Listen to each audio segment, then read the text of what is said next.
the best of Money Matters. Market View on Money FM 89.3. That's right, you're tuning into Money FM 89.3. Time now for Market View with me, Chua Tian Tian, where we take a look at how the Singapore stock market closed for the day, the biggest movers, sectors, and of course the companies to watch. But as always, a quick recap of how we started. Well, Singapore's Straits Times Index has broken through to a new record high today. And in fact, the index traded as high as 3,912 points just after the open. And its last record was 3,906 points recorded on the 10th of October 2007. Now let's take you through the closing numbers. The STI gains them moderating towards the end of the day, up 0.36% at 3,875 points. In terms of value turnover, we are looking at 1.38 billion Sing dollars. The gainers outnumbered losers 293 versus 269. Top advances for today, we've got for you DBS, UOB and ASUS, and top decliners we've got for you Jardine Cycle and Carriage, SGX and Hong Kong Land USD.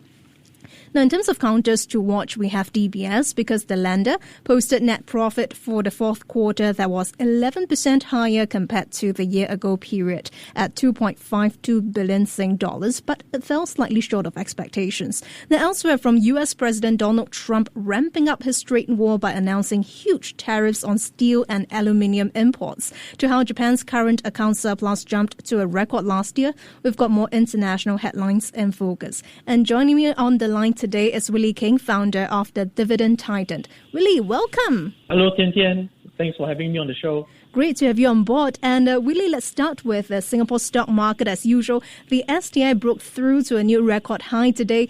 The index as high as 3,912 points just after the open. Now, the last record that we saw back in 2007 was 3,906 points. What's driving up the numbers today? I believe it's the banking sector. Tell us a bit more about that. Yes, Tian Tian, you're absolutely right. You see how the STI index, it's really off to the races. You have the three local banks, especially DBS, hitting a new record high. And that's also really because of what you have earlier mentioned. It has reported very strong results. If you see for the three Singapore banks, and especially for DBS, the whole business is really a very strong.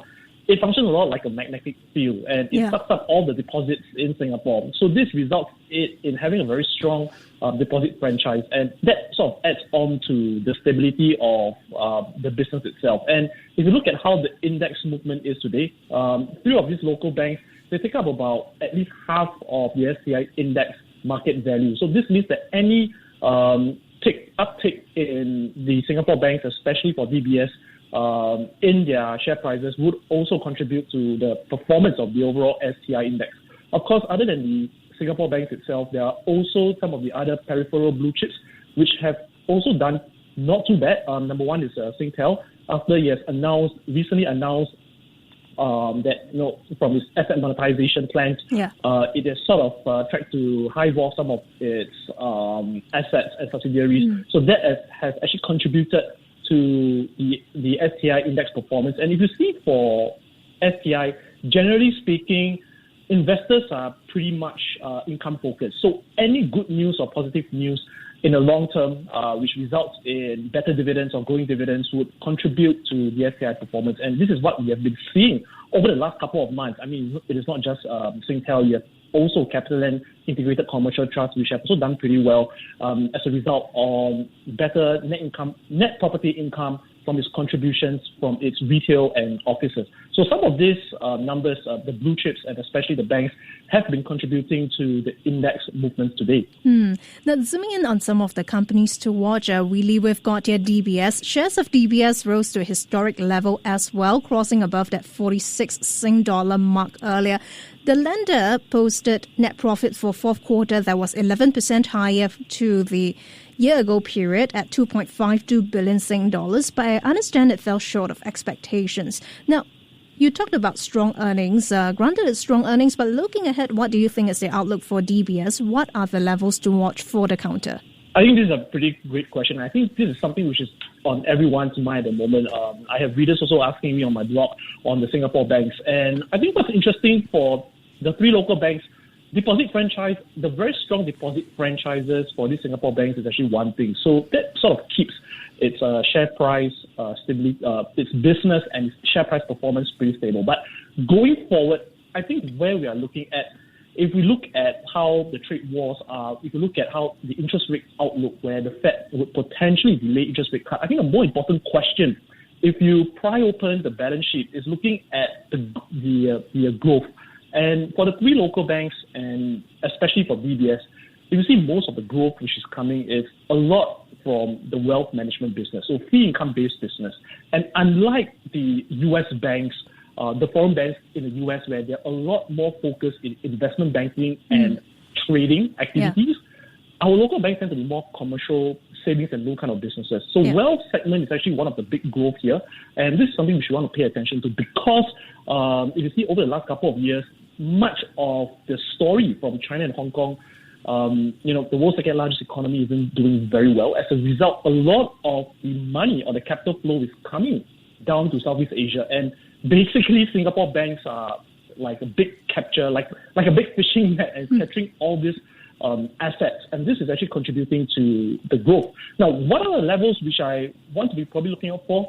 For Singapore banks, I like to be looking at this financial ratio called the price to book. And this tells me how cheap or expensive these banks are. Now, for DBS, historically, investors like to trade DBS at roughly about 20 to 30% higher than its net assets, which shows some modest growth.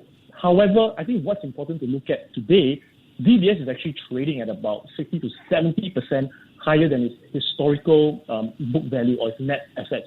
So what I want to be paying attention to going down the road for 2025 is looking at whether the wealth management business or the fee income business is sustainable going forward. And this is something which I will actually be keeping a lookout for. I see. Well, another counter to watch for today, Willie, a very quick one over here, is Suntec REIT, because property tycoon Gordon Tang and his wife Celine, they have failed to take over Suntec REIT. The shareholding fell short of the 50% threshold as at the offer closing date. What does this mean for investors of Suntec REIT, though? Yeah, I think this is pretty interesting. If you see recently, analysts have been saying to actually reject the offer, and it seems like it has actually came through. Now, what is interesting is that for Gordon Tang and his wife Celine, they have been acquirers of Singapore businesses. I think the last time they did was actually Chip Eng Seng. Now, Suntec REIT, they are usually trying to actually buy REIT at a bargain, and Suntec REIT is actually trading at a big discount to its net assets. So what it does mean for these investors right now is that probably the strategy isn't really going to change much. Since Gordon Tang and his partner, his vehicle, the theory is that after they acquire such businesses, they're probably going to do a reorganization or restructure of the whole REIT. Having said that, now that the offer is being rejected, I think it's back to square one again, which means that I want to be a bit more cautious or concerned about Suntec REIT's operating business, because if you see how the landscape is with the Fed delay in interest rate cuts, this will actually put some pressure in some of the distribution per unit or the DPU for many of the Singapore REITs. The good news is that many of the REITs, more than half of the Singapore REITs, they have actually refinanced a lot of their debt for this year in 2025. Now, Suntec REIT is a bit tricky because they still have a couple of debt they need to refinance, which means that there could be some pressure in an increase in borrowing costs if they do not manage it well, and this could impact in the distribution per unit for the REIT itself. And on top of that, if you see most of their income contribution is coming from offices, while they have locked in higher occupancy rate for their office rent, I think what's important to take note is whether they're able to adjust their rent meaningfully, especially in their Suntec towers. I think this is something which is worth closely looking out for current investors.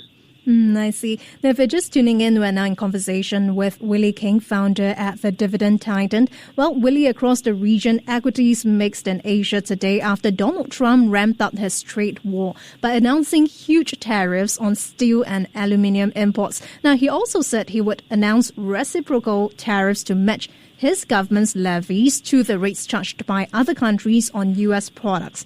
How far did regional investors react per your expectations? Any concerns when it comes down to South Korea, given how it is a major steel provider to the U.S.? Yeah, I mean, if you look at how U.S. tariffs, how they're impacting Asia, I think one of them, like what you have mentioned, is Korea's steel sector. And if you see for Korea, it's actually the third largest steel importer by volume to the U.S., and it accounts for 10% of Korea's total outbound shipments. This follows from Japan and India, which means that many of the steel makers, the large steel makers like POSCO, for instance, and Hyundai Steel have been affected. They are most likely facing headwinds. The problem comes when a lot of these steel makers, because they tend to be very cyclical businesses, the need to actually watch out for their borrowings and leverage is actually very important. Now, the impact to the region, I think one big benefit would be from China, because China is also a very big steel exporter. And while the big tariff could impact Korea, China could actually benefit this time in the long run, as countries might actually seek some of the alternatives in terms of steel supplies. Okay. Now, staying in Asia, Willie, let's take a look at Japan, because official data out of Japan showed its current account surplus jumped to a record last year. Now, we've seen how U.S. President Donald Trump threatened to target Japanese goods if the U.S. trade deficit with Japan is not equalized. Question for you is, how realistic is it for Japan to close this gap? And if not, what are the implications of U.S. tariff on Japanese goods and Japanese equities then? I think it's pretty tricky here for Japan. If tariffs are really imposed on Japanese goods, for products and services, we could potentially see consumer electronics, the car sector especially, to be taking a hit, especially for Japan, where the competitiveness against many of these sectors, for instance, cars, that could actually result in a much higher intense competition if Japan is not able to pass on some of the tariff costs to its consumers. If you see Korea and the Chinese car makers, they have been very aggressive in taking market share globally. So this could be one impact. Consumer electronics as well. Consumer electronic related companies in Japan, where they are very heavily exported to different countries like the US, including your Sony, Panasonic. Some of these electronics might not be able to pass on the cost to consumers. That could actually result in a much big pressure in their selling prices. Now, the thing about tariffs is that if you look at, generally speaking, many of these tariffs, how it impacts companies is when these companies are not able to actually absorb the cost. So as an investor, I think what I want to be looking at is companies which are able to say, okay, if there's a tariff, am I able to actually raise my selling prices and absorb this cost here? If I can't, then this could be one concern or one thing which I want to be actually looking out for, especially for many of the Japanese companies. Now, speaking of Japan and steel, we must take a look at Nippon Steel, Willie, because Nippon Steel slumped the most in 4 months because a closely watched summit between U.S. President Donald Trump and Japanese Prime Minister Shigeru Ishiba heightened uncertainty over Nippon Steel's plans to acquire United States Steel. Because if we look at what the leaders said, they said Nippon Steel may take a significant investment in the U.S. steelmaker instead, which wasn't a buyout, so that surprised investors. How would you read into that?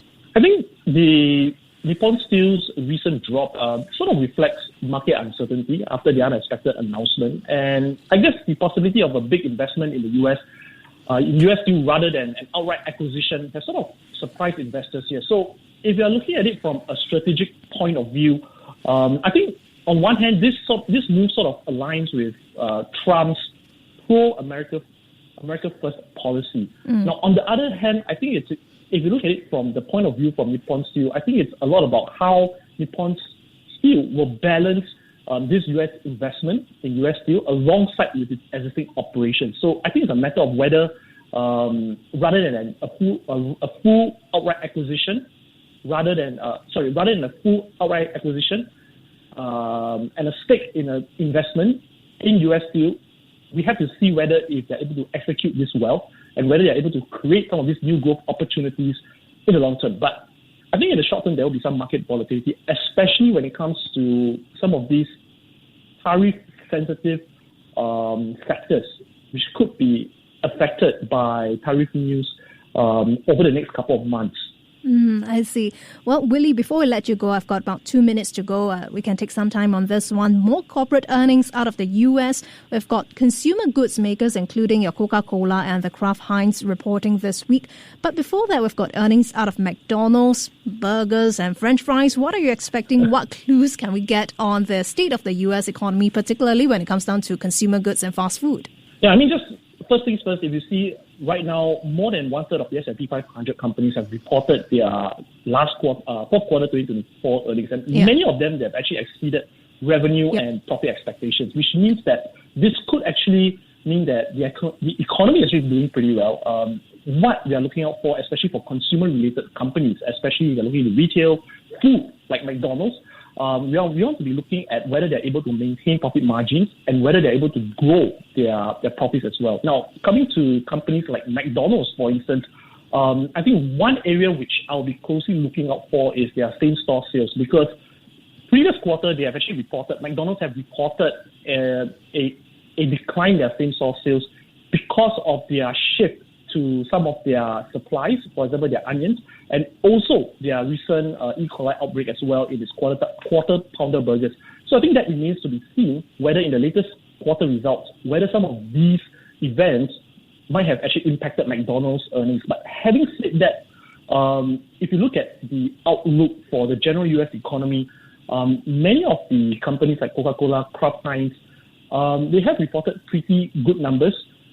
I will actually pay attention to some of their overseas segments, especially to China, having said now how China has actually resulted or experienced a much slower, weaker consumer confidence. So that might actually impact some of these global brands which sells beyond the U.S. shores. I see. Lots to watch indeed. Thanks so much, Willie. That was Willie Keng, founder at the Dividend Titan. Thank you so much for joining us on Money FM 89.3. Before acting on the information on Money FM, please consider if it's suitable for your own investment objectives, financial situation, and risk tolerance.